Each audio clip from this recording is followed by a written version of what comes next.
시간 우리의 마음문을 활짝 열고 하나님의 말씀을 사모하는 마음으로 임하셔서 주의 은혜를 흡족히 누릴 수 있는 복된 시간 되기를 축복합니다. 어제 우연히 신문을 보다가 작지만 튼튼한 회사인 모세 시큐리티라는 그런 회사의 기사를 읽었습니다. 이 회사는 사람들의 소중한 정보를 보호해주는 문서 파쇄업을 하는 그런 회사였습니다. 요즘 들어서는 이제 하드디스크까지 파쇄하는 그런 일들을 맡고 있다고 그랬는데요. 이 회사의 대표이사인 조영욱 씨라는 분이 계시는데 그 기사 안에서는 이분의 직분이 어떻게 되는지 이렇게 밝히지 않았습니다. 세강교회에 몸담고 있는 분이신데 이 사업을 시작하게 된 것은 모두 하나님의 은혜였다 이렇게 고백하면서 그 기사가 시작되는 것을 볼 수가 있었습니다. 원래 무역업을 하던 분이셨는데 30대 후반까지만 해도 실패를 모르고 성공 가도를 달린 그러한 사업가였다고 합니다. 그렇지만은 모태 신앙임에도 불구하고 이 조 대표는 성공에 취해서 술과 담배, 도박에 빠지다가 결국 신앙과 가정까지 내팽개치는 그런 모습을 보이기도 했다고 합니다. 결국 그의 사업은 완전히 망하게 되었고 이제는 지하 사글세방으로 옮겨서 힘겨운 생활을 하는 그런 처지로 돌변하게 되었다는 것입니다. 하지만 갑작스럽게 찾아온 고난으로 인해서 그는 정신을 바짝 차리게 되었다는 것이에요. 그래서 신앙생활부터 먼저 정립하자 이런 뜻을 가지고 신앙생활에 매진하는 그런 모습을 보였다고 합니다. 그 이후로 하나님과 가족으로부터 멀어지게 했던 안 좋은 것들은 모두 끊게 되었고요. 철저한 그런 신앙생활에 임하는 사람으로 바뀌어지게 되었습니다. 그렇지만 현실은요, 고정적인 일거리가 많지 않아서 하루에 두세 번 정도 허드렛 일을 감당해야 되는 것이었고요. 급기야는 폐지 줍는 일까지도 해야 되는 그런 상태에 이르게 되었다고 합니다.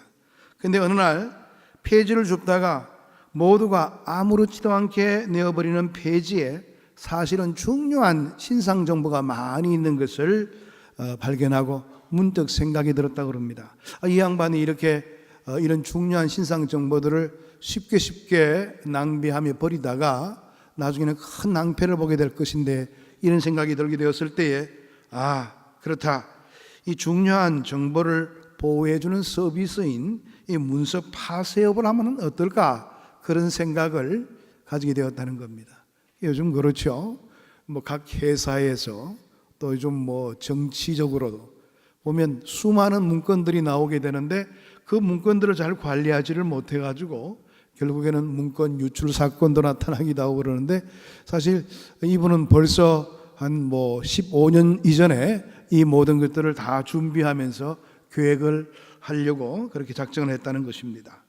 그런데 이 문서 파쇄업이요 의외로 잘 됐습니다. 그래서 요즘에는 그 문서 보안 문서 파쇄 업계에 제일 잘 나가는 기업으로 그렇게 살아가는 그런 대표이사가 되었다고 합니다.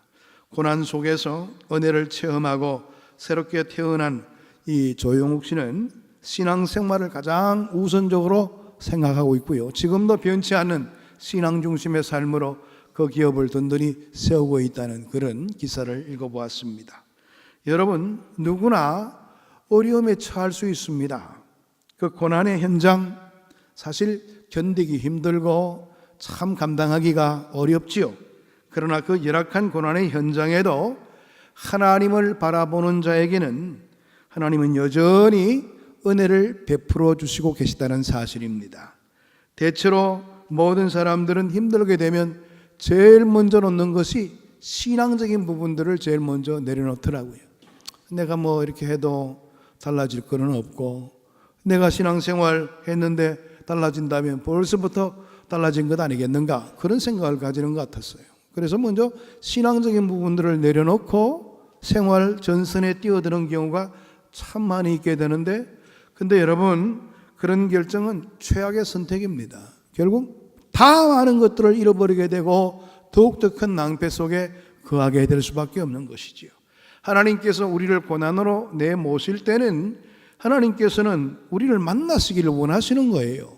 그 고난의 현장 속에서 정신을 바짝 차리고 오늘 제가 말씀드린 이 조영욱 씨처럼 그렇구나, 하나님께서 나에게 사인을 보여내 주시고 계시는구나, 내가 정신을 차려야지, 이렇게 하고 신앙적인 문제부터 먼저 다져나가는 그런 모습을 보이는 것이 옳은 것이지요.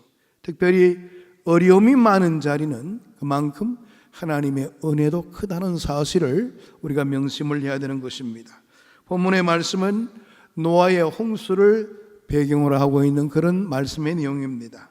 세상에 죄가 크게 달했을 때에 하나님은 세상을 물로 심판하고자 작정하셨습니다.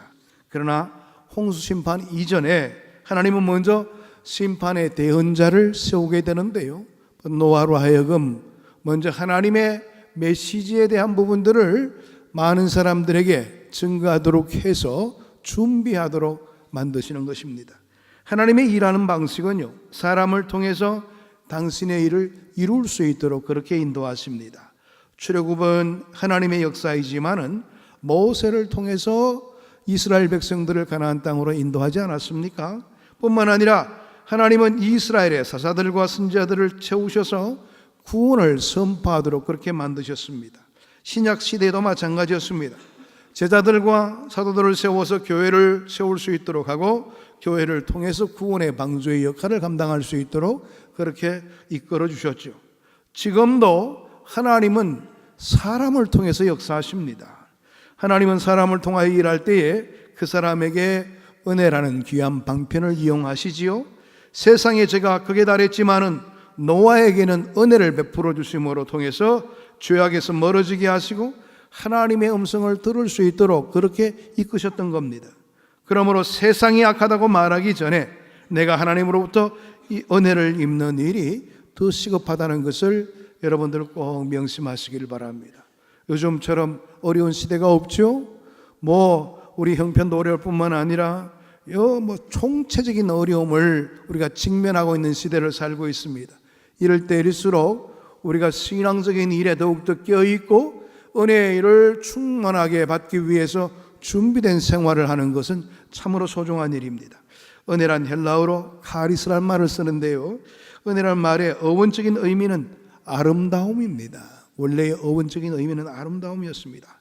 또 신약에 쓰는 이 은혜에 대해서 이야기할 때 하나님이 대가 없이 주시는 호의와 선물이라, 이런 의미를 가지고 있습니다. 다시 말해서 하나님의 은혜란 내가 도저히 받을 수 없는 처짐에도 불구하고 하나님으로부터 일방적으로 주어지는 하나님의 선물이지요. 우리가 구원을 은혜로 선물로 받게 되었다 그럴 때도 마찬가지지요. 우리가 개인적인 삶의 모습들을 바라보게 되면 감히 어떻게 우리가 구원의 귀한 영광의 자리에 이르를 수가 있겠습니까? 내 생활이 의롭습니까? 내 생활이 특출납니까? 모든 부분에서 부족함 밖에 없지요. 그런데 우리 하나님께서는 우리의 믿음 하나 보시고 우리에게 선택의 귀한 역사를 허락하셨고 뿐만 아니라 구원의 은혜를 힘입도록 그렇게 인도해 주셨다는 겁니다. 이게 얼마나 큰 선물입니까? 이렇게 값없이 주어지는 하나님의 선물을 이야기할 때에 은혜라, 그런 표현을 쓰게 되는 것입니다. 노아가 처음부터 능력이 출중하고 의로움이 뛰어났기 때문에 선택하신 것 아닙니다. 하나님을 믿고 살아가는 그 한 가지 이유 때문에 노아를 선택했던 것이지요. 그 당시에 흉악한 세대를 살고 있는 수많은 사람들 가운데 이 노아와 그의 가족만이 하나님을 믿고 의로했다는 것입니다. 그것이 구원의 귀한 반열에 설 수 있는 중요한 동기가 되었다는 것입니다. 그러므로 그의 선택은 하나님의 은혜였던 겁니다. 이 죄악이 많은 오늘날에도 우리 믿는 자들은 하나님의 은혜를 덧입지 않고서는 도저히 이 세상을 헤쳐나갈 수 있는 능력이 없습니다.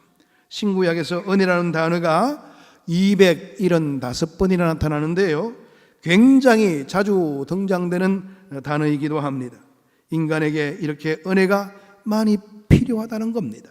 우리는 은혜가 아니면 하루도 제대로 살 수 없는 연약한 존재에 불과합니다.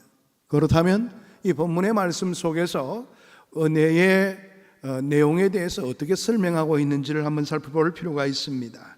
은혜에 대해서 세 가지의 내용을 우리에게 이야기하고 있는데요, 첫 번째로는 악한 시대에도 은혜는 많았다는 겁니다. 우리가 일반적으로 생각한다면 악한 시대는 전혀 가능성이 없는 시대가 아닌가 그렇게 생각해 볼 수가 있는데, 악한 시대임에도 불구하고 여전히 하나님의 은혜는 존재한다는 사실입니다. 노아의 시대는 인간이 완전히 타락한 시대였습니다. 그래서 성경은 사람의 죄악이 온 세상에 가득했다 그렇게 설명하고 있는 것이지요. 사람의 마음의 모든 계획이 항상 악했다고 성경은 우리에게 설명하고 있습니다. 제대로 된 생각을 하는 사람이 전혀 없었던 것입니다. 아무리 살펴도 사람에게서 선한 데가 없다는 것입니다. 그런데 그 악한 시대에도 하나님은 남겨두신 사람들이 있었습니다. 그 남겨두신 사람을 통해서 일할 수 있도록 은혜도 많이 허락해 주셨는데요, 모든 사람이 악할 뿐인 때에 노아가 의인된 것은 이처럼 하나님의 전적인 은혜였다는 것을 우리는 알아볼 수가 있게 되는 겁니다. 악은요, 가만히 두어도 저절로 전염되어 나갈 수밖에 없는 겁니다. 얼마나 쉽게 사람들이 악에 빠지는지 모릅니다. 요즘도 나쁜 것에 너무 쉽게 마비되는 그런 모습들을 살펴보게 되는데요, 중독이라는 그런 대목으로 또 여러 가지 많은 사악한 권세에 매혹되어서 우리가 죄악의 모든 문제에 빠져나오지를 못하는 그런 모습들이 얼마나 많은지 모릅니다. 여하튼 간에 노아의 시대 때 하나님께서 그들이 얼마나 악한지 하나님이 사람을 지으심을 한탄하셨다 그런 표현을 쓰시기까지 했습니다. 그래서 하나님은 사람들을 물로 심판하려고 작정했다는 겁니다. 바로 그런 내용이 이 본문의 말씀의 내용이죠. 우리가 이제 일견 생각해 볼 때 이런 사람들이 좀 있더라고요. 아이고, 하나님은 항상 엄격하신 분이야. 경직되어 있고 우리를 아주 못살게 내모는 그런 분이셔. 왜 또 심판하시느냐 말이에요. 뭐 이렇게 이야기하는 분이 계십니다. 여러분, 하나님은 심판하시기를 즐겨하시는 분이 절대 아니십니다. 우리가 일반적으로 바라보게 되면 하나님은 항상 분노하시고 진노하시고 우리를 윽박지르시고 내모시는 그런 분이시다고 생각하는데 그렇지 않아요. 하나님은 참으시다가 나중에 한번 심판을 하시는 겁니다. 오늘 이 본문의 말씀도 마찬가지였지요. 오늘 노아로 통해서 먼저 하나님께서 심판하실 그 내용들을 증거하도록 만들고 또 때를 기다리시는 겁니다. 그뿐만 아니죠. 우리가 창세기의 내용들을 보게 되면 사악한 도시의 대명사로 소돔과 고모라를 말하지 않습니까? 소돔과 고모라는 정말 죄악의 도시였습니다. 사악한 도시였지만 하나님은 그 도시를 안타까워하시고 또 불쌍히 여겨주셨습니다. 그래서 천사들을 보내기도 했고 아브라함이 기도하는 그런 내용들의 말씀이 이 창세기에 언급되어 있지 않습니까? 결국 이 소돔과 고모라는 의인 10명이 없어서 멸망당하는 모습을 보였습니다. 성경에 어느 도시를 위해서 이렇게 기도하고 하나님과 대면하고 하나님과 타협하는 그러한 내용들이 있습니까? 소돔과 고모라밖에 없습니다. 로마서 5장 20절의 말씀 보게 되면 율법이 들어온 것은 범죄를 더하게 하려 함이라. 그러나 죄가 더한 곳에 은혜가 더욱 넘쳤다. 그렇게 사도 바울은 말합니다. 여러분, 하나님의 율례는 우리의 범죄함을 덜추어냅니다. 죄악을 덜추어내는 역할을 감당하고 있죠. 그렇지만 죄가 그렇게 많은 것들을 덜추어내도록 그렇게 인도한 그곳에 은혜가 더욱 넘칠 수 있도록 하나님은 만들어주신다는 겁니다. 다시 말해서 그 죄악을 덜추운 다음에 그 죄악의 문제를 해결할 수 있는 그런 특별한 은혜를 허락해 주신다는 겁니다. 여러분, 그래서 악한 세상에도 하나님의 은혜가 흘러 넘치는 것입니다. 오늘 이 로마서 5장 20절의 말씀에서 더욱 넘쳤다는 말은 충만하여서 흘러 넘쳐서 다른 곳에까지도 영향을 주는 그런 특별한 은혜가 있다는 것을 이야기하고 있는 겁니다. 칼빈은 이 말을 죄가 사람을 파멸에 빠뜨린 후에 은혜가 구하러 온 것이라 그렇게 해석하기도 했습니다. 그만큼 하나님의 은혜가 죄악이 관영하면 관영할수록 더 강력하게 나타나게 된다는 것을 이야기하고 있는 겁니다. 우리의 시대도 마찬가지지요. 이 세상은 죄악이 많으니 은혜도 많을 수밖에 없는 것입니다. 악을 이기려면 적어도 은혜도 그만큼 받아야 되는 것입니다. 세상의 모든 사람들이 죄악의 생활을 하지만은 하나님은 남은 자를 허락해 주시는데요, 하나님은 결코 모두 타락해 만들고 모두를 멸망시키지 않습니다. 그 남은 자들로 통해서 다른 사람들을 경성하도록 만들어서 다시 한 번 더 기회를 부여하시는 것이지요. 엘리야가 갈멜산 사건 이후에 이세벨에게 쫓겨다닐 때에 다른 모든 하나님의 종들이 다 죽고 자신만 홀로 이렇게 남아서 고전분투하고 있다는 것을 이야기하고 있습니다. 그러나 하나님은 바알에게 무릎을 꿇지 않은 7,000명의 용사가 있다는 것을 이 엘리야에게 말하여 주십니다. 그러면서 격려하는 것이에요. 어느 때나 하나님은 제약 가운데 남겨놓은 사람들이 있습니다. 그리고 이 남은 자를 통하여 하나님의 역사하심을 계속할 수 있도록 만드시는 하나님이십니다. 우리가 바로 이 시대에 하나님께서 남겨놓으셔서 하나님의 역사를 이어갈 수 있도록 그렇게 세움받은 자들입니다. 믿습니까? 여러분, 우리가 이렇게 구원의 귀한 반열에 섰다는 것은 오늘 구원받고 내일 죽으라 그런 뜻이 절대 아닙니다. 구원을 받은 사람으로서, 은혜를 입은 사람으로서 제 역할을 감당하는 데에 우리의 삶의 목표가 있다는 그런 뜻입니다. 그러니까 하나님께서 우리에게 큰 과제를 맡겨주신 것이지요. 그러므로 우리가 하나님께서 원하시는 그 일을 감당해야 될 사명을 가진 자라는 것을 놓쳐서는 안 될 것입니다. 둘째로, 은혜는 하나님께로부터 오는 것입니다. 온 세상이 죄로 가득 차있을 때에 노아는 하나님께 은혜를 얻었다고 했습니다. 노아가 은혜를 입은 것은 여호와께로 말미암은 것이지요. 은혜는 하나님의 것입니다. 창세기 33장에서 유난히 은혜라는 말이 굉장히 많이 나타나는데요, 야곱이 형님께 돌아올 때에 은혜라는 말을 많이 사용하고 있습니다. 자기 자녀를 가르쳐서 이야기할 때도 하나님이 주의 종에게 은혜로 주신 자식이라 이렇게 말하기도 했습니다. 또 자기 자신에 대해서 표현할 때도 하나님이 내게 은혜를 베푸셨고, 여러분, 이 야곱이 어떤 사람이었습니까? 자기밖에 모르는 사람이었습니다. 그런데 나중에 하나님의 은혜를 직감하고 그 이후로부터의 삶이 달라지게 되는데요, 내 노력의 결과가 아닙니다. 모든 것이 다 하나님의 은혜이지요. 비로소 야곱의 머릿속에 하나님의 은혜가 소중하다는 것을 깨닫는 그런 지혜를 갖게 되었던 것입니다. 사도 바울은요, 로마서 3장 24절의 말씀에서 그리스도 예수 안에 있는 속량으로 말미암아 하나님의 은혜로 값없이 의롭다 하심을 얻은 자 되었느니라. 우리 모든 믿는 자들이 그리스도 예수 안에 있는 속량으로 인하여 하나님의 은혜로 값없이 의롭다함을 받게 되었다고 이야기합니다. 정말 우리는 자격이 없는 자들이었죠. 그런데도 하나님께서는 하나밖에 없는 예수 그리스도를 이 땅에 보내심으로 통해서 우리를 위해서 죽으시게 만드심으로 우리에게 허락되어질 그런 심판의 자리를 면하도록 그렇게 만들어 주셨고, 구원의 귀한 은혜를 얻도록 그렇게 인도해 주셨다는 겁니다. 여러분, 은혜는 다분히 하나님께서 자발적으로 사람들에게 베푸시는 선물입니다. 그러시면서도 하나님은 우리에게 아무런 대가를 바라지 않습니다. 여기서 값없이 의롭다 하심을 얻도록 했다고 했습니다. 값없이라는 말은 대가를 바라지 않고 일방적으로 주신 하나님의 선물이라는 것입니다. 은혜는 우리에게 쏟으시는 하나님의 일방적인 사랑입니다. 그 은혜에 대해서 우리가 해야 할 일들은 아무것도 없다는 것, 그것을 이야기하고 있는 겁니다. 시편 31편 19절의 말씀을 보게 되면 주를 두려워하는 자를 위하여 쌓아두신 은혜, 곧 죽게 피하는 자를 위하여 인생 앞에 베푸신 은혜가 어찌 그리 큰지요.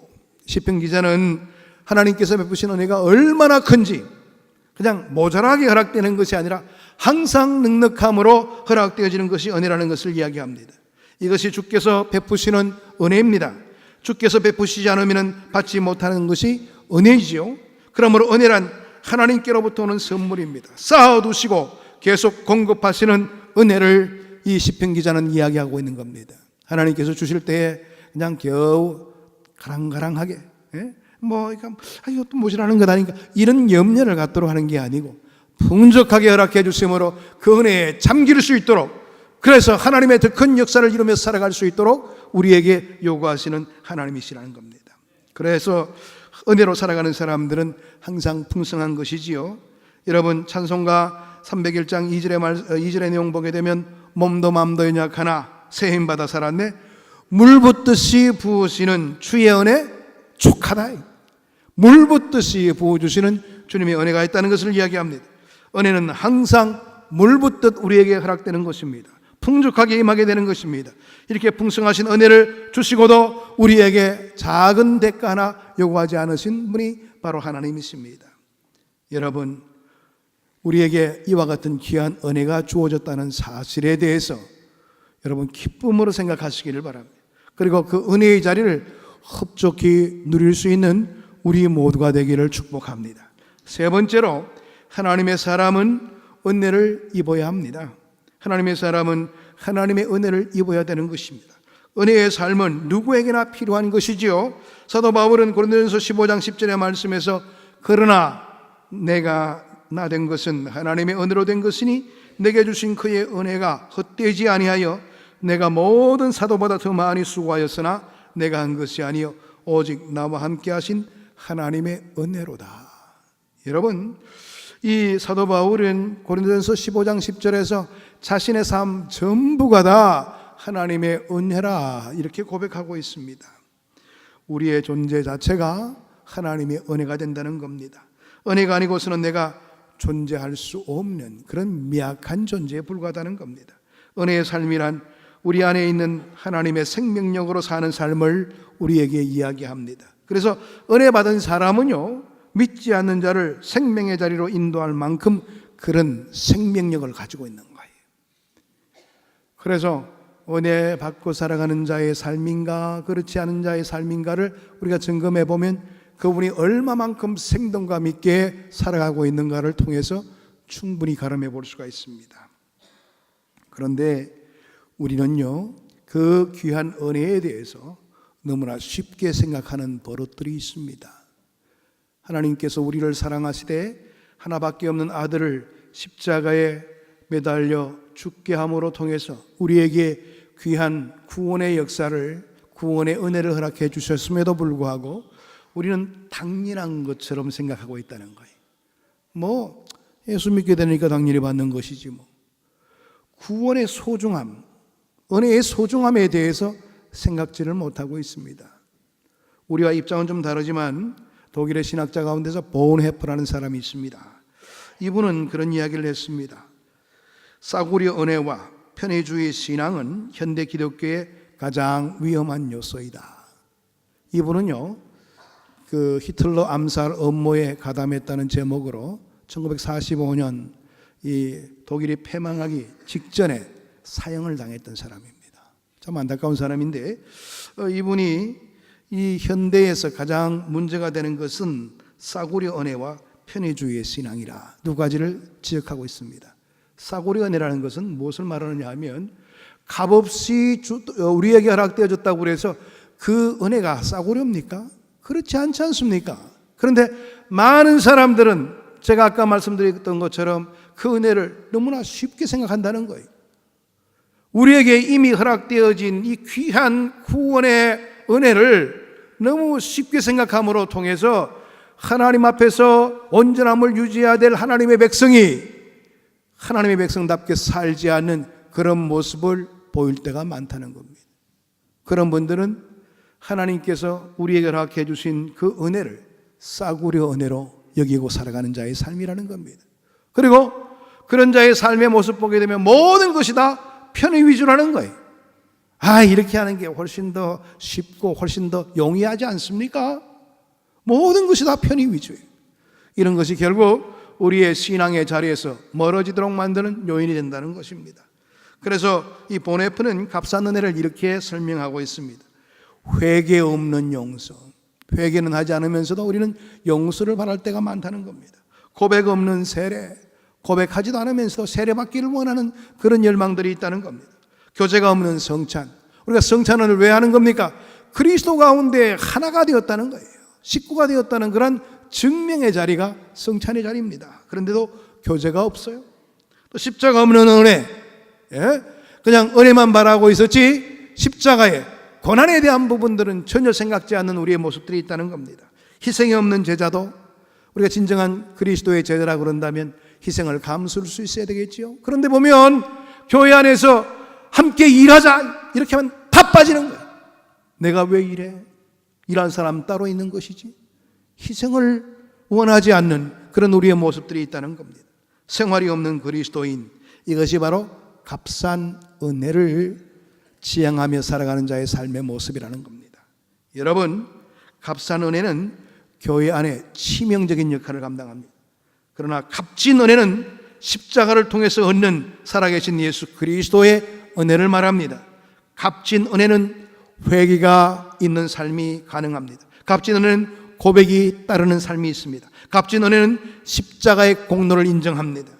값진 은혜는 삶이 따라가는 모습을 보입니다. 이런 사람들이 하나님께로부터 값진 은혜를 받는 사람이고 또 그 은혜의 가치를 진정으로 드러내는 사람입니다. 노아처럼 모두가 악할 때에도 은혜로 의인의 온전한 삶에 이룰 수 있는 그 비결은 은혜의 가치를 아는 사람이 비로소 그런 자리에 설 수 있게 된다는 겁니다. 노아처럼 모든 사람이 죄악 가운데 살 때에 과감하게 환경을 딛고 일어서고 현실에 타협하지 않고 하나님의 사람답게 묵묵하게 자기의 길을 걸어갈 수 있는 그 사람이 바로 은혜를 온전히 깨닫는 사람이고 은혜를 온전히 힘입는 자의 삶의 모습입니다. 여러분, 악에 물들지 않으려고 몸부림이 있어야지 은혜로운 삶을 유지해 갈 수가 있습니다.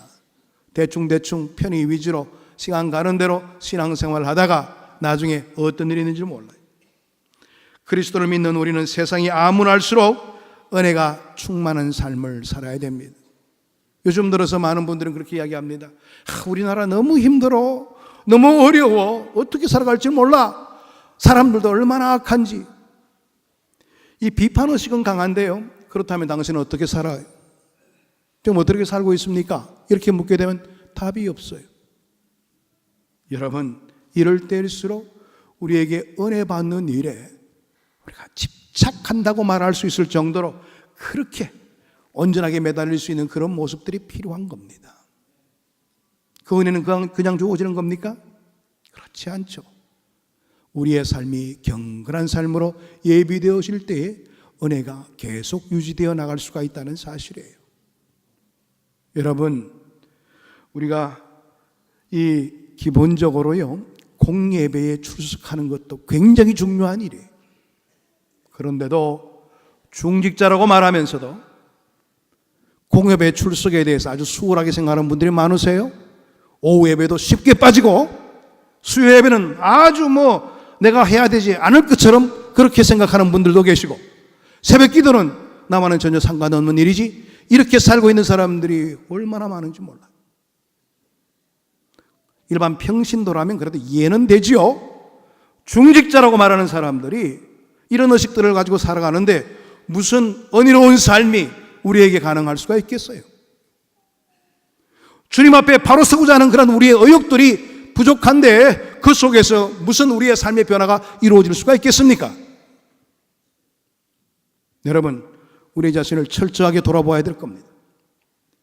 히브리서 10장 25절의 말씀 보게 되면 모이기를 피하는 어떤 사람의 습관과 같이 하지 말고 오직 권하여 그날이 가까움을 볼수록 더욱 그리하자. 히브리서 기자는 세상의 끝날이 가까울수록 더욱더 모이기를 피하고자 하는 의식들이 강해진다고 말하고 있습니다. 오늘날 우리 교회 안에서도 그런 모습들이 그렇게 자연스럽게 나타나고 있어요. 주일날 한 번 모이는 것으로 딱 끝나버리는 그런 신앙인들이 얼마나 많습니까? 그분은 대단한 신앙인들이세요. 한 번 모이고도 그렇게 이 어려운 세상을 잘 살고 있으니까 정말 대단한 신앙인들 아닙니까? 예? 어떻게 그렇게 자기 자신에 대해서 자신감이 넘칩니까? 주의 말씀 가운데 깨있기 위해서 내가 얼마만큼 노력하는 삶을 살고 있는가? 우리 의식 속에서는 싸구려 은혜의 의식이 가득 차 있어서 그럴 만한 여유로움이 없는 겁니다. 세상을 따라가는 데는 그토록 발붙고 나서는 그런 우리의 모습들이 있지만 주님을 따라가는 그 일에는 내가 얼마만큼 노력하고 애쓰고 있는가에 대해서 고민해 보시길 바랍니다. 우리의 이런 의식들이 회복되지 않고서는 나 내가 속해 있는 가정생활뿐만 아니라 내가 속해 있는 사회생활, 또 이 세상의 이 어려움들을 우리가 타개해 나가면서 노아처럼 하나님의 귀한 역사를 감당해야 될 그 사명들을 어떻게 유지할 수가 있겠어요? 직장생활 속에서 예수 믿는 사람으로서 많은 사람에게 덕을 끼치지를 못하고 오히려 손가락질 받고 있다면 우리의 의식은 은혜 없는 자의 삶입니다. 싸구려 은혜 속에 살고 있는 자의 전형적인 모습을 가지고 있는 겁니다. 오늘 이 말씀 앞에서 다시 한 번 더 자신의 삶을 점검해 보시기를 바랍니다. 나는 은혜 받고 있는 사람인가?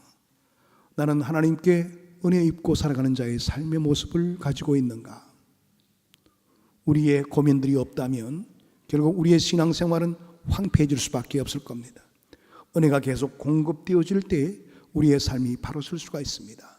오늘부터 우리의 의식들을 새롭게 하고 하나님의 크신 은혜의 자리를 지켜낼 수 있는 우리 모두가 되기를 축복합니다. 축복합니다. 기도하겠습니다. 하나님 감사합니다. 오늘도 주의 말씀 속에 우리에게 새로운 도전을 주시고 하나님의 선한 뜻 가운데 거할 수 있도록 인도하시니 감사함을 드립니다. 이 거친 세상 속에 하나님의 사람으로서 내가 갖추어야 될 가장 기본적인 그런 갖춤이 얼마만큼 준비되고 있는지를 점검하게 하시고 하나님의 은혜에 참으로 집착하며 하나님의 은혜를 덧입기 위하여 최선을 다하는 우리의 삶의 노력들이 따를 수 있도록 주님 늘 지켜주시고 함께해 주옵소서. 예수 그리스도의 이름으로 기도하옵나이다. 아멘.